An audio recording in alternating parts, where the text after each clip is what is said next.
Hey guys, it's Jay. So I've been testing out these two phones, the iPhone 16 Pro and then the Pixel 9 Pro XL. Both the iPhone and the Pixel, they basically have the same specs between the two smaller size and the bigger size models respectively. So I wanted to talk about the camera performance on each. So let's go and get started. So I'll be making full reviews of both these models. I already made one for the Pixel on the 9 Pro XL a little bit. I'll link it down below the like button, but the iPhone 16 Pro, I just got this in yesterday. So I'll be testing this out fully very soon. And make sure you guys are subscribed to get the latest updates so when this video drops. They both are pretty much the same upgrades in terms of the cameras. I talked about this a little bit more in my previous video for the Pixel 9 Pro XL, but basically for the iPhone, the only upgrade for camera hardware is really the ultra wide lens. But for me, I came from the 14 Pro, so I haven't had an upgrade for a couple years at this point, but there have been pretty good upgrades. So I wanted to see what changes there are and what's the difference between the two.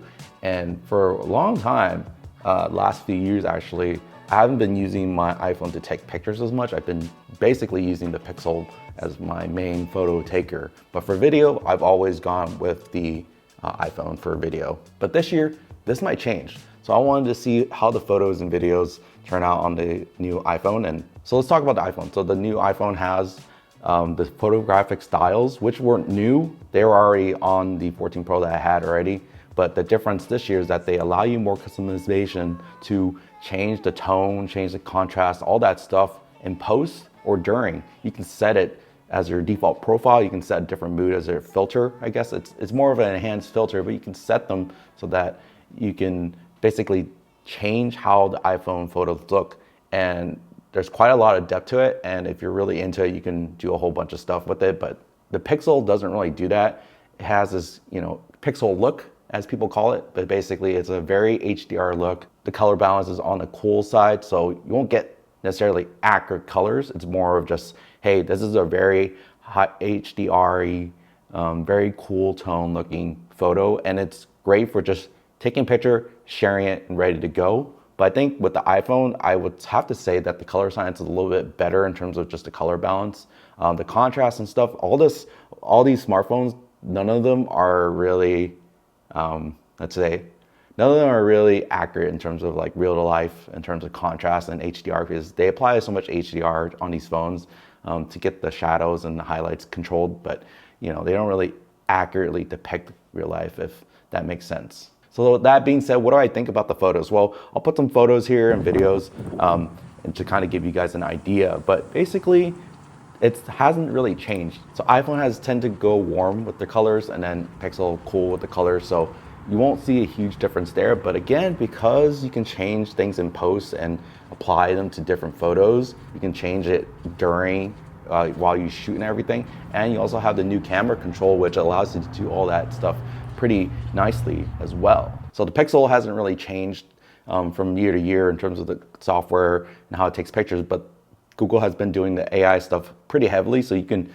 do a lot of edits. You can edit the photo with AI and stuff like that, which I'm not really into. I prefer Apple's approach, generally speaking, so I haven't really touched the AI stuff, to be quite honest here. But you'll notice that basically day and time photos are pretty much the same, just the different color tones are different. But again, I have to give the edge to the iPhone just because you're able to kind of have that flexibility within the camera app itself, within the Photos app, you're able to just change that. Whereas the Pixel, you don't really have that same flexibility without, adding a different app. And then also because the iPhone has a lot more options in terms of formatting.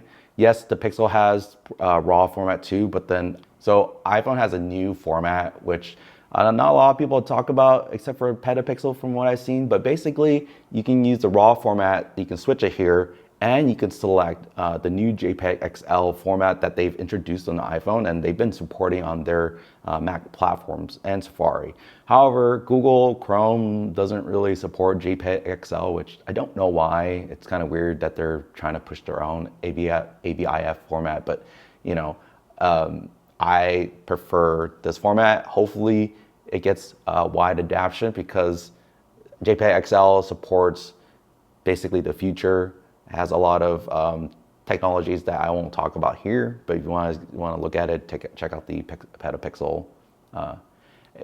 But the JPEG XL format has a lot of neat features. I won't really talk about those, but I'll link the Petapixel video down below.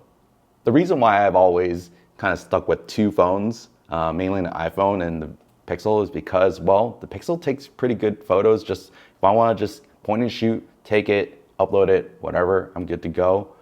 The iPhone, again, the photos were okay. They're a little bit too warm for me. And now that this year you can change them, I'm kind of like, oh, maybe I should go back, because the video on iPhone is just so much better than any Android phone out there. Even in Samsung, it's just way better. So the new iPhone A18 Pro chip, it's able to process double the speed, basically, from what they're saying, and you can get 4K 120. Now that part is, it's already been on Android phones. However, the biggest thing is that because the processing is a lot faster now, so you have more stable footage.